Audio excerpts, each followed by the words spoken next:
Demi memelihara kesucian ayat suci Al-Quran, istilah pemuliaan diguna pakai bagi merujuk kepada kaedah pelepasan Al-Quran yang sudah rosak atau koyak kertasnya. Wartawan Samsia Samsi ada laporannya.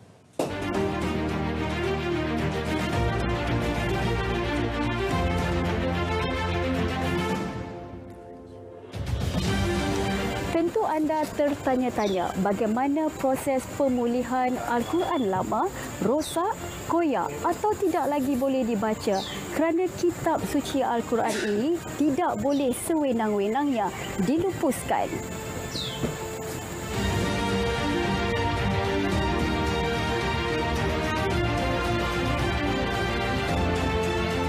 Kalau berdasarkan pengalaman kita dalam program Jom Exchange Al-Quran, rata-rata masyarakat memang menyatakan kesyukuran sebab ini merupakan satu platform yang disediakan oleh pihak KDN untuk bagi pihak masyarakat untuk kita memuliakan Al-Quran.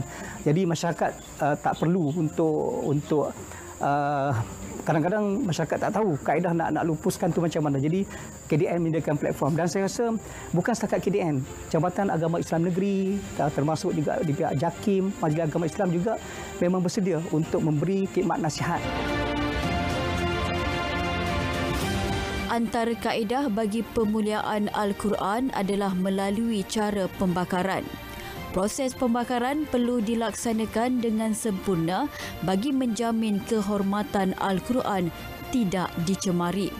Bermula dengan proses teks Al-Quran yang dipotong halus agar dapat dibakar hangus menjadi abu. Tempat pembakaran perlu ditutup supaya abunya tidak diterbangkan oleh angin. Kami akan asingkan mengikut jenis-jenis bahan-bahan ini dan bakar secara berperingkat.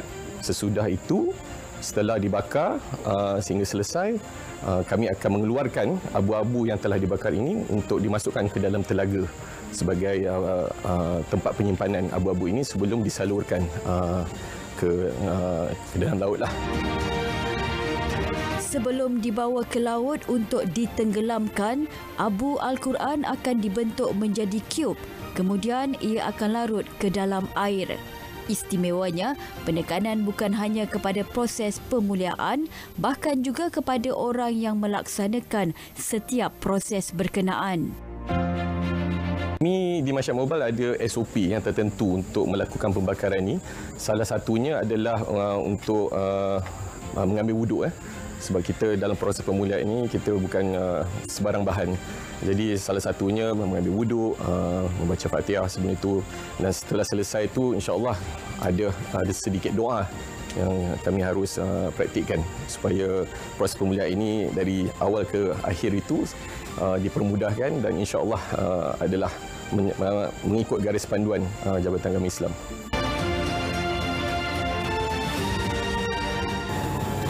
Demi memelihara kesucian dan kehormatan kitab suci Al-Quran sebagai kalamullah, ketelitian dan ketertiban semasa proses pemuliaan perlu dilaksanakan mengikut kaedah yang disarankan.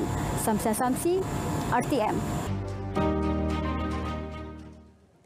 Memelihara dan meningkatkan ekosistem sungai. Usaha penjaga Urban Orchid Kuala Lumpur, Ian Masri Idris, memelihara sungai di sekitar kebun amat bermakna. Namun tindakan setengah pihak yang mengeksploitasi hidupan di sungai berkenaan amat mengecewakan, malah merosakkan ekosistem. Ikuti laporan wartawan Aisyah Yatim.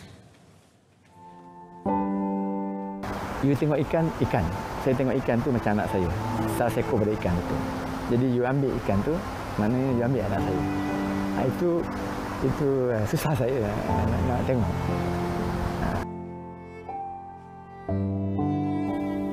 Sedih, kecewa dan putus asa. Itulah luahan penjaga Urban Orchid Kuala Lumpur, Ian Masri Idris, 67 tahun yang telah 6 tahun memelihara sungai berkenaan.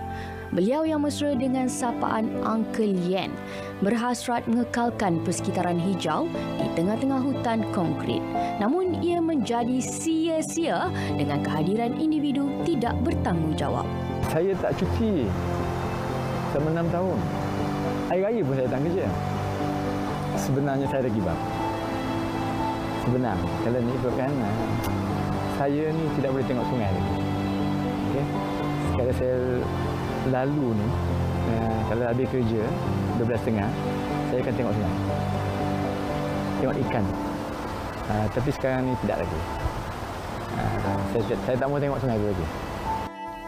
Lebih menghiburkan, kawasan yang dulu menjadi tempat mengubat duka kini sunyi tanpa kicauan dan keleta haiwan peliharaan. Burung ni makan ikan kecil. Dia tak boleh makan ikan besar. Ikan kecil besar ni pun dia ambil. So mana ikan? Tidak ada ikan. Kita ada lebih kurang 15 ekor burung.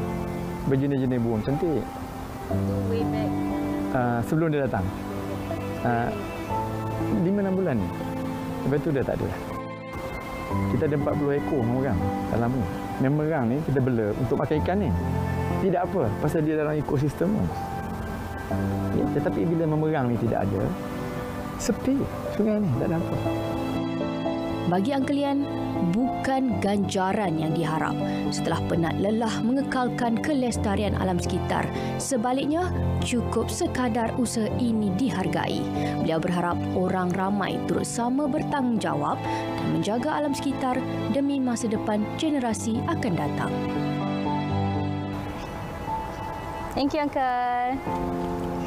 Mengangkat tema Hari Alam Sekitar Negara iaitu Alam Sekitar Tanggungjawab Bersama.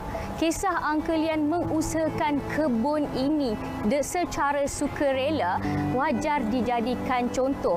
Oleh itu, rakyat Malaysia yang bertanggungjawab. Sama-samalah kita mengambil peranan dalam melestarikan alam sekitar. Aisyah Yatim, Berita RTM.